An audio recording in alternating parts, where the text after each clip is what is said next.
Hello guys, मैं संजीव कुमार एक बार फिर आप सभी का स्वागत करता हूं एजुकेशन मेनिया पर, जहां पे अपने 12th की एक्सरसाइज कर रहे थे।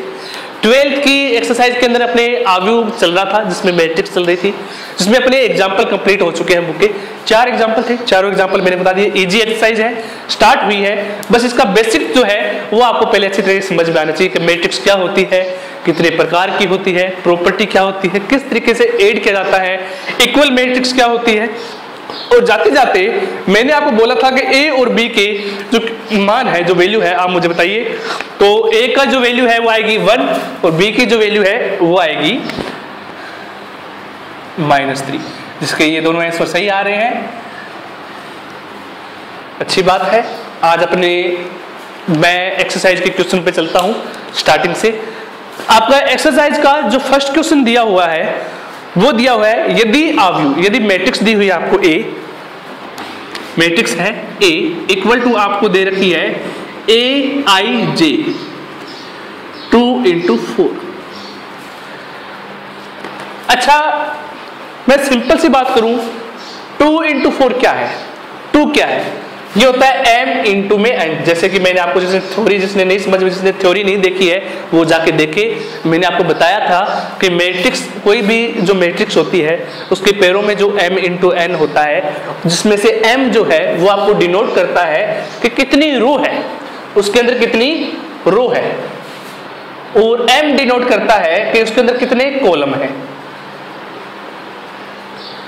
और इन दोनों का मल्टीप्लाई आपको ये शो करता है कि कितने एलिमेंट हैं, कितने अवयव हैं उस मैट्रिक्स के अंदर। तो मैं क्वेश्चन पढ़ता हूं, यदि एक मैट्रिक्स दे रखी है AIJ = 2 × 4, तो A में, मैट्रिक्स A में आपको एलिमेंट्स की संख्या बतानी है, अवयवों की संख्या बतानी है। सिंपल, हाँ जी, कितने एलिमेंट, नीचे क्या दे रखा है 2 × 4, इन दोनों का मल्टीप्लाई क्या होता है एलिमेंट की वैल्यू। तो कितने एलिमेंट होंगे, कितने अवयव होंगे? क्या सर 8 अवयव होंगे। छोटा सा क्वेश्चन था, या फिर क्वेश्चन हो गया। तो अवयवों की संख्या जो है अवयव ए में, अवयवों की संख्या ऐसे लिख दो, या एलिमेंट की, अवयवों की संख्या जो है, अवयवों की संख्या जो है वो कितनी है?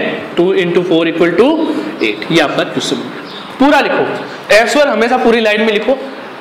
ये अब 12th नॉन मेडिकल में हो, मैथ्स में हो, छोटी छोटी मिस्टेक्स नहीं होनी चाहिए, क्वेश्चन को पूरा करके चले। नेक्स्ट क्वेश्चन है 4 × 4 की एक यूनिट मैट्रिक्स लिखनी है। हाँ जी, नेक्स्ट क्वेश्चन नंबर 2 इसी का, 4 × 4 की यूनिट मैट्रिक्स। हाँ जी, यूनिट मैट्रिक्स क्या होती है, जिसको मैंने बताया था, याद करो। यूनिट मैट्रिक्स होती है जिसके अंदर डायगोनल जो होता है, विकर्ण जो होता है, उन सभी डायगोनल के अंदर जितने आपके एलिमेंट होते हैं, जितने अवयव होते हैं, उन सभी की वैल्यू क्या होती है? 1। तो इसने बोला है 4 × 4 की। भाई 4 × 4 का मतलब क्या हुआ कि जिसमें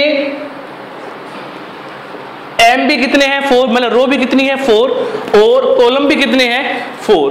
तो 4 × 4 की मैट्रिक्स लिखनी है, यूनिट मैट्रिक्स। तो 1 0 0 0 0 1 0 0 0 0 1 0 और 0 0 0 1। ये आपकी, ये जो डायगोनल है, इस पूरे डायगोनल की वैल्यू क्या होगी? 1 1 1। ये आपकी क्या हो गई? यूनिट मैट्रिक्स हो गई 4 × 4 की। ये आपका सेकंड क्वेश्चन था, आंसर नंबर 2। इसी एक्सरसाइज का थर्ड क्वेश्चन है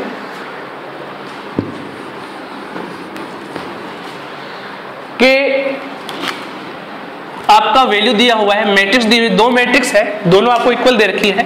पहली मैट्रिक्स ऐसे दे रखी है k + 4, फिर आपको दे रखा है -1 3k - 6 इक्वल है a - 1 3 - 4। 2 मैट्रिक्स है, दोनों इक्वल दे रखी है। सिंपल सी बात है, ये एलिमेंट इसके इक्वल होगा, ये एलिमेंट इसके इक्वल होगा, तो ये इसके इक्वल होगा और ये इसके इक्वल होगा। उसने बोला तो फाइंड द वैल्यू ऑफ ए की वैल्यू फाइंड करनी है अपने को। हाँ, तो मैं क्वेश्चन को स्टार्ट करता हूँ। ए की वैल्यू फाइंड करनी है तो पहले मैं एलिमेंट को इक्वल लिख लेता हूँ। पहली वैल्यू है k + 4 इक्वल में है ए, इक्वेशन नंबर फर्स्ट। दूसरा दे रखा है आपको ये किसके इक्वल होगा, k -6 equal to -4 equation number 2। मेरे को a की वैल्यू फाइंड करनी है, सिंपल सी बात है। इक्वेशन 2 को सोल्व करने पर, इक्वेशन जो है वो 2 को सोल्व करेंगे पहले, क्या 2 को सोल्व करके मैं यहां से k की वैल्यू फाइंड कर सकता हूं। तो k इक्वल टू आएगा -4 + 6 इक्वल टू आ गया 2। k की वैल्यू है, इक्वेशन फर्स्ट में पुट कर देता हूं, आपकी a की वैल्यू आ जाएगी। तो इक्वेशन फर्स्ट में रखने पर, इक्वेशन फर्स्ट में k का मान रखने पर या पुट करने पर क्या वैल्यू आएगी, पुट करने पर आपकी वैल्यू आएगी 2 + में 4 इक्वल में a, तो a इक्वल टू आ गया, तो a इक्वल टू आ गया आपके पास 6, ये आपके पास वैल्यू आ गई। सिंपल सा क्वेश्चन था, बस उसको समझना है आपको, कॉन्सेप्ट को, बस इक्वल है तो इक्वल लेके चलना है उस चीज को, अपने आप क्वेश्चन होते रहेंगे। नेक्स्ट क्वेश्चन पे आता हूं गाइस। 6 अवयवों वाले, क्वेश्चन को ध्यान से देखें, बहुत ही थोड़ा सा इस क्वेश्चन को बहुत बार गलत करते हैं। क्वेश्चन पेपर में कैसे आता है, क्या 6 अवयव वाले अवयव के संभावित कर्म लिखे। क्वेश्चन है 6 अवयवों वाले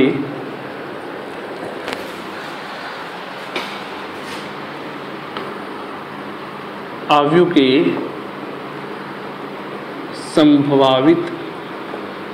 संभावित कर्म लिखिए।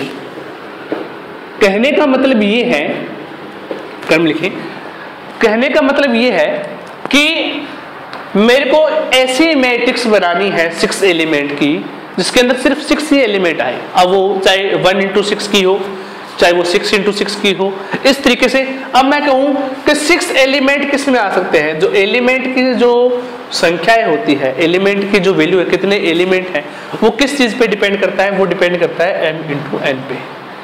भाई ये m × n आपको भाई अगर मैं इनकी किस 2 चीजों का मल्टीप्लाई करूं कि मेरे पास सिर्फ 6 वैल्यू आए।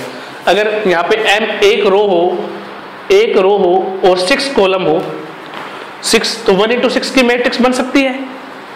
अगर मैं इसको ऐसे कर दूं 6 × 1 तो भी हो सकता है, 2 × 3 इसमें भी 6 एलिमेंट आएंगे, 3 × 2 इसमें भी 6 एलिमेंट आएंगे। क्या इसके अलावा कुछ और है जिसके अंदर मैं बता सकता हूं कि 6 एलिमेंट बन सकते हैं? नहीं, यही एलिमेंट है, यही कर्म बन सकता है, यही जो आपके मैट्रिक्स है वो 1/6 की 1 × 6 की मैट्रिक्स बन सकती है, 6 × 1 की मैट्रिक्स बन सकती है, 2 × 3 की मैट्रिक्स बन सकती है, 3 × 2 की मैट्रिक्स बन सकती है। क्यों? क्योंकि अपने को सिर्फ वो मैट्रिक्स बनानी है जिसके अंदर 6 एलिमेंट आए। अब मैं आपको एक घर के लिए क्वेश्चन दे रहा हूँ, क्वेश्चन को आप ध्यान से सुनना। इसी तरीके क्वेश्चन है, बोर्ड परीक्षा में ये पूछा गया क्वेश्चन है, काफी बहुत। क्वेश्चन क्या कहता है, उसने थोड़ा सा यहाँ पे चेंज कर दिया क्वेश्चन। क्वेश्चन कहता है कि ये आपका होमवर्क क्वेश्चन है, लिख देता हूं। 8 अवयवों वाले अवयव के संभावित क्रम लिखिए। मेरे को एक मैट्रिक्स बनानी है जिसके अंदर 8 एलिमेंट आ सके। मेरे को ऐसे कर्म लिखने हैं, मेरे को एक ऐसा सीक्वेंस लिखना है मैट्रिक्स का जिसके अंदर 8 एलिमेंट आ जाए। m × n का एक ऐसा सीक्वेंस लिखना है कि जिसके अंदर मेरे पास 8 एलिमेंट बन जाए। तो ये जो क्वेश्चन है वो आपको घर पे करके देखना है, और अगर आपको इसका आंसर मिल जाता है गाइज तो आप मुझे कमेंट बॉक्स में लिख सकते हैं कि सर इसका ये आंसर होगा। और जिसको क्लास पसंद आई हो गाइज तो लाइक कीजिए, शेयर कीजिए और सब्सक्राइब करना मत भूलिएगा, और ज्यादा से ज्यादा स्टूडेंट्स को आप जोड़िए। और जिसने पहले की क्लासेस नहीं देखे गाइज वो देखें, घर पे रहें, स्वस्थ रहें, अपना ख्याल रखें, बड़े बुजुर्गों का ख्याल रखें, अपनी सेहत का ख्याल रखें, और थोड़ा पढ़ाई पे घर पे बैठ कर आराम से फोकस करें। आपको हम यहाँ पे जितनी ज़्यादा हो सके लगभग सारे क्वेश्चन हम आपको अवेलेबल करवाएंगे मैथ्स के रिलेटेड। तो थैंक यू सो मच। एक बार लाइक कीजिएगा, शेयर कीजिएगा और सब्सक्राइब करना मत भूलिएगा। Thank you.